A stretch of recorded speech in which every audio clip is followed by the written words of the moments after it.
Today is July 11th, 2015.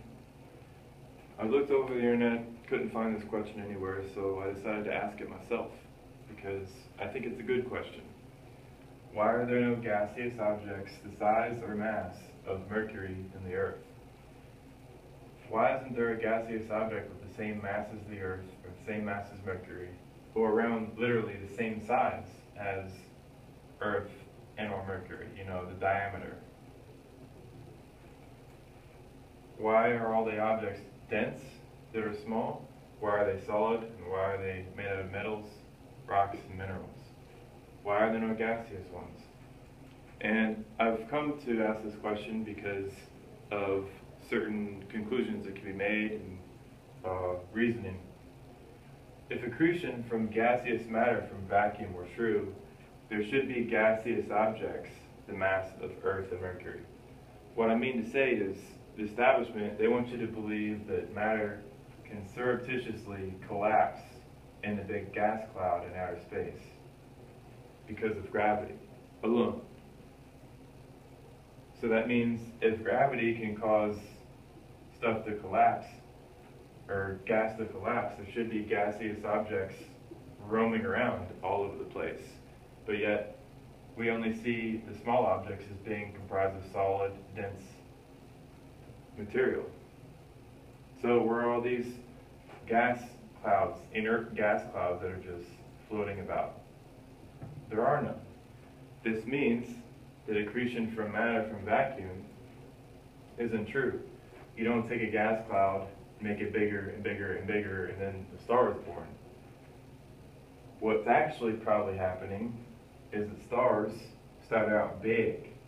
They do not expand outwards and grow out of accretion very slowly. They don't accrete slowly over time and get bigger and bigger and bigger. That doesn't make any sense, because if that were true, then we should find half-baked stars the size of Earth and Mercury floating about. But we don't. We see gas giants, but those are intermediate stages of star evolution according to stellar metamorphosis. Those are very old stars. We should be finding gas clouds that are about the size of the Earth floating about, uncompleted. What I think might happen is kind of like the bubble version again. And this goes directly to the other talk. What I explained is that the sun is like a giant bubble. It doesn't have a core. It just has a radiative outer layer that is undergoing plasma recombination, and there's a lot of magnetohydrodynamic interactions taking place. But what could also be a birthing process other than the bow tie nebula example I gave in earlier talks, where the star is magnetically compressed. This might be the birth of a pulsar, is what I'm saying. But what a star probably does is you have a giant cloud just floating about, and its velocity is faster in a certain area of the cloud. So it pushes against interstellar material a lot stronger, and it ionizes a lot of that cloud. And obviously when it goes there, it will recombine too. So the end of that cloud will start detaching from the main one.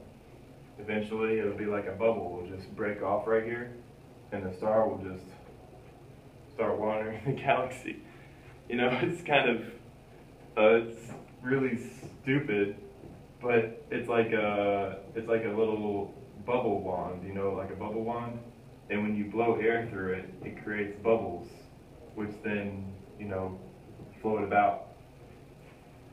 Now, there's a lot more to that, but I just want to go over the main idea. I think it's kind of dumb, to be honest, but to think if it really does work like that, that's incredible. Like, what if it actually works like this, and there's just a cloud that just breaks off, and it just leaves a star wandering the galaxy?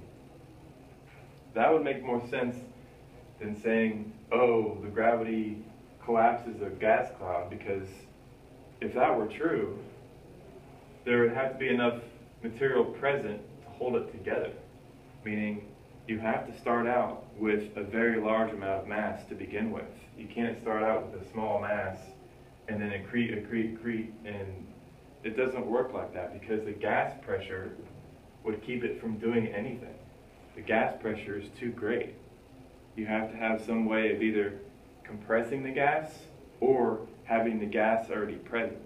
So you have your magnetic confinement where you can compress the gases, or you could have the material already present in a blowing bubbles model of star formation. But there you go, and I got all of this from the question, why are no gaseous objects the size and mass of Mercury and the Earth? And another point I wanted to make is that those question marks, okay? You have to be able to make questions that can give you really insightful answers. If you ask the question, like, for instance, like what a lot of establishment people are doing, they say, you know, what is dark matter? Do you guys understand how bad of a question that is? It doesn't actually have an answer, because the actual question should have been, why do galaxies rotate the way they do?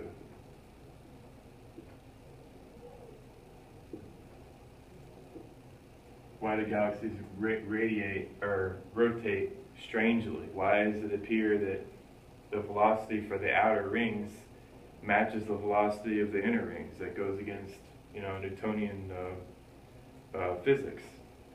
Clearly, instead of saying what is dark matter and just putting a lot of crazy ad hocness in there, what we should find out is the galaxy is actually rotating in a very odd way. It's very peculiar in the way it rotates, meaning it probably doesn't, you know, spin like a big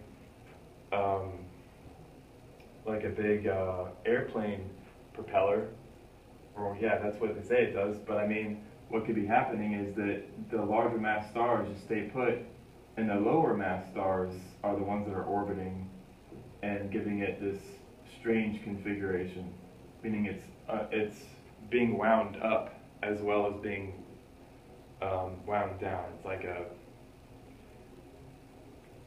can't even explain it really. But here you go. Always make sure that you ask good questions. Don't form questions that don't have any answers to them, because you're not going to find any answers to them. As well,